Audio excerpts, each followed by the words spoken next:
Usisahau kusubscribe na kugusa alama ya kengele ili uwe wa kwanza kupata taarifa zetu kila tunapoweka Msomi News.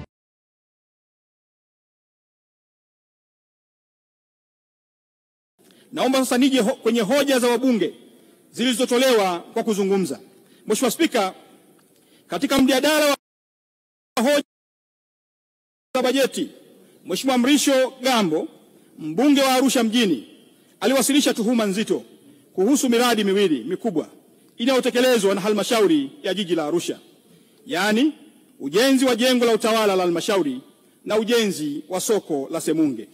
Katika yote mawili aliibua hoja zinazodai kuwepo kwa upotevu mkubwa wa fedha za umma, matumizi mabaya ya madaraka na mchanganyiko wa vipimo uliopelekea malipo yasiyo halali.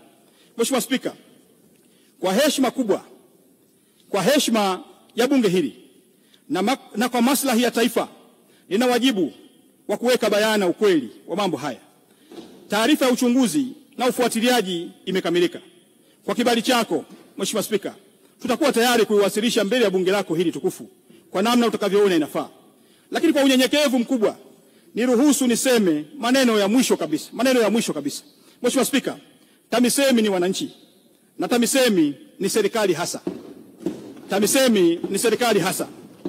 Niwathibitishie Watanzania, hakuna senti ya Watanzania iliyopotea katika miradi yote hii miwili. Mheshimiwa Spika, ni muhimu tutofautishe hoja za kujenga na lugha za kuchomea. Tuhuma zisizo na mzizi si hoja, ni cheche za siasa ambazo hazifai kuweka ndani ya taasisi zenye misingi ya sheria.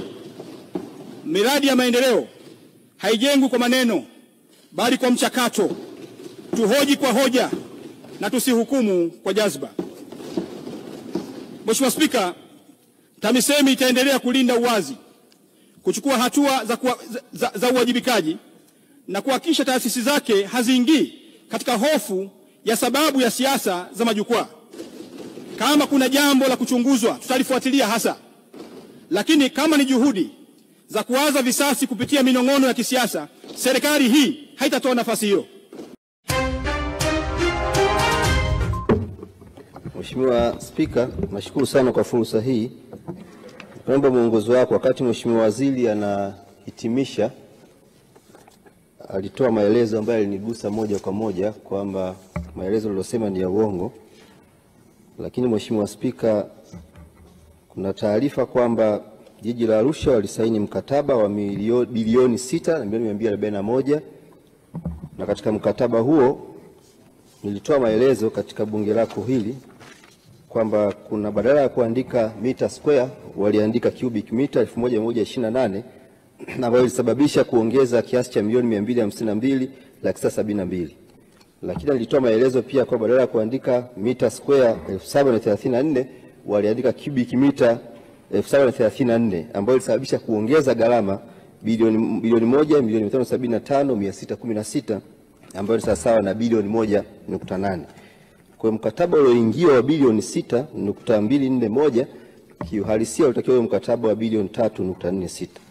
Pamoja na mapungufu hayo kuelezwa, lakini bado halmashauri jiji la Arusha waliweza kumlipa mkandarasi kiasi cha shilingi milioni 666, ambayo ni sawasawa na malipo ya awali ya bilioni 6, wakati kiuhalisia alitakiwa alipwe milioni 286. Kwa hiyo kuna ziada ya milioni 380.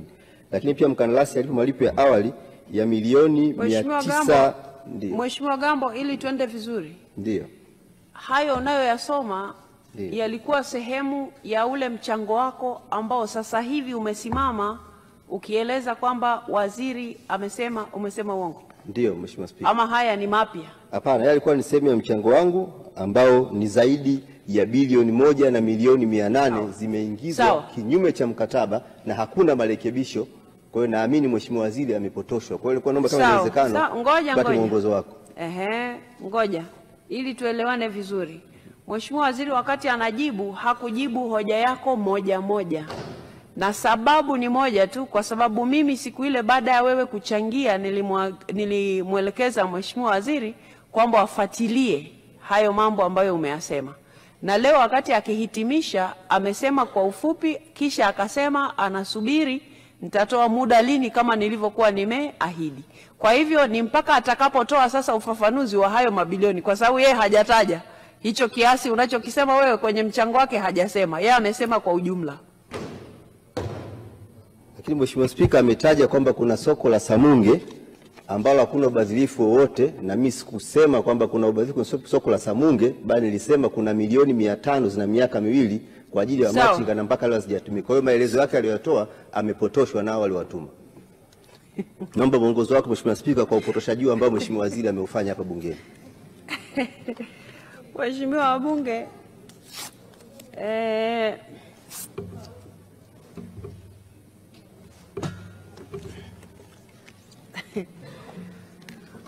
kwanza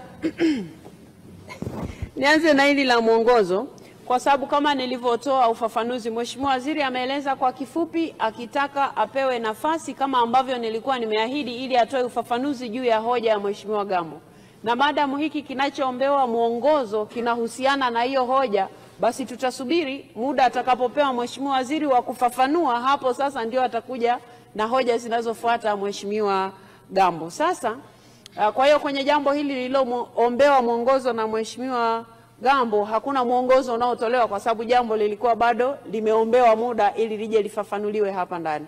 Sasa muda ninaotoa, kwa sababu naona Mheshimiwa Gambo anaendelea kutaja mabilioni, na sisi kwa kweli tunatafuta fedha ili ziende kwa wananchi zikafanye kazi, na sio kwamba zinatafutwa ili ziingie mfukoni mwa mtu. Kwa hivyo ni tuhuma kama ambazo nilisema wakati ule kwamba Mheshimiwa Waziri akafuatilie, naona zinaendelea kutajwa tena bilioni nyingine. Kwa hivyo hili jambo tutalimaliza kesho hapa ndani. Kwa hiyo siku ya kesho Mheshimiwa Waziri utapewa nafasi mara baada ya kipindi cha maswali ili tusikie haya mabilioni yanayotajwa hapa ndani yameelekea kona gani, na kama itakuwa inahitajika hatua zingine kuchukuliwa, basi wakati huo tutajua ni hatua gani zichukuliwe ili tumpe nafasi ya kumsikiliza Mheshimiwa Waziri kwa mujibu wa mchango aliyokuwa ameutoa Mheshimiwa mbunge hapo mwanzo, na maadamu aliyosema leo yanahusiana na huo mchango, basi tutayashughulikia yote kwa pamoja siku ya kesho inshallah. Kwa kusema hivi, Mkuu wa chuo cha Kilimanjaro Institute of Technology and Management kilichopo Mwenge, Dar es Salaam na chenye ithibati na usajili wa NACTIVATE anapenda kuwatangazia ofa maalum wahitimu wote wa kidato cha 4 kozi mbalimbali za kompyuta zikiwemo computer application. Usisahau kusubscribe na kugusa alama ya kengele ili uwe wa kwanza kupata taarifa zetu kila tunapoweka Msomi News.